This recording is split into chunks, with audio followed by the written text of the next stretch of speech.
Hi everyone, my name's Carl and welcome to Wino.Blog. As you can see, I'm changing it up this week, and instead of doing the written blog like I have been doing, I'm actually going to do a video blog.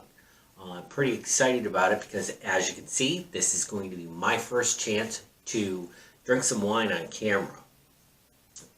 So it is spring here, so I think it's a great time to start talking about warm weather wine. So Sauvignon Blanc is fantastic for spring and summer because it can be chilled down pretty well, and you can drink it outside in the sun or inside, and it's just really cool and refreshing.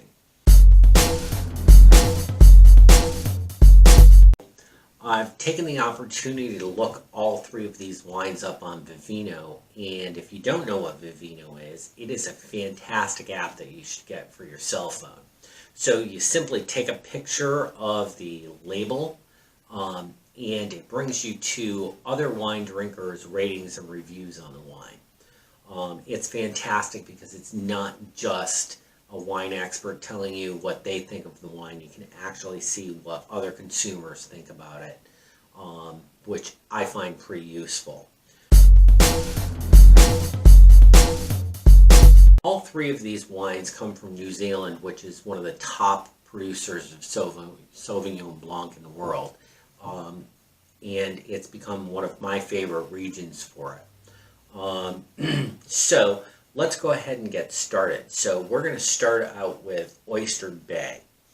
Oyster Bay is gotten a 3.8 from Vivino, and let's taste it and I'll let you know what I think.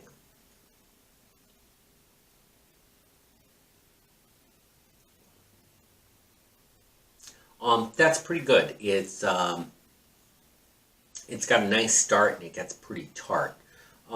So it kind of starts off with a little lemon and a little passion fruit, and then kind of really gets this green apple explosion behind it, which gives it this pretty tart finish.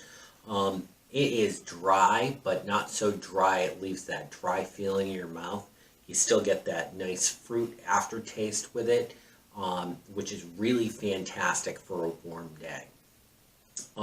So Vivino gives that a 3.8, and I am inclined to agree. I think that a 3.8 is a really good rating for that wine. So now let's check out the Kono.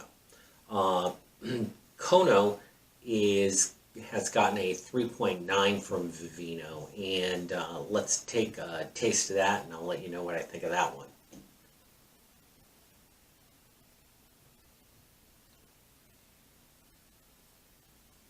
So that one comes off a little differently. So it starts off with a little green apple, so it starts a little more tart, and then it's got some grapefruit, so it kind of maintains that tart through it. And it's got, again, a pretty dry finish, but it's a finish that stays with you, and you kind of feel those tastes linger on your tongue along with a little grape. And, I think that, so Vino gives that a 3.9, and I think I'm going to give that one a 3.8. So the final wine that I'm going to look at today is Matua. And Vino gives that a 3.9. Let me give that a taste and let you know what I think of that one.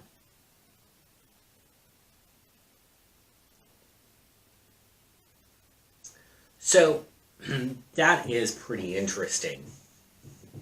So Matua starts off with some lemon and some lime, and the citrus kind of goes through the whole flavor, but it's got this really crisp finish that is rather nice and refreshing.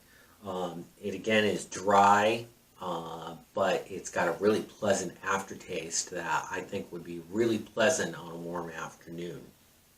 And Vivino gives that a 3.9, and I think I'm inclined to agree. I think that is a nice strong wine.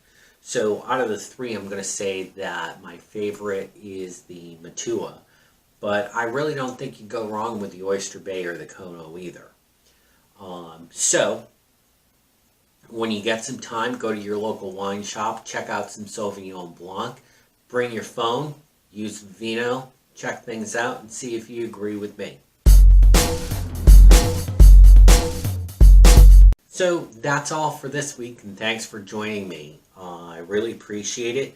And please remember to sign up for the Wino.Blog newsletter, and if you do that before June 15th, you'll be entered into a contest in which you could win a $50 Amazon gift card. Thanks a lot, and I will see you guys next week.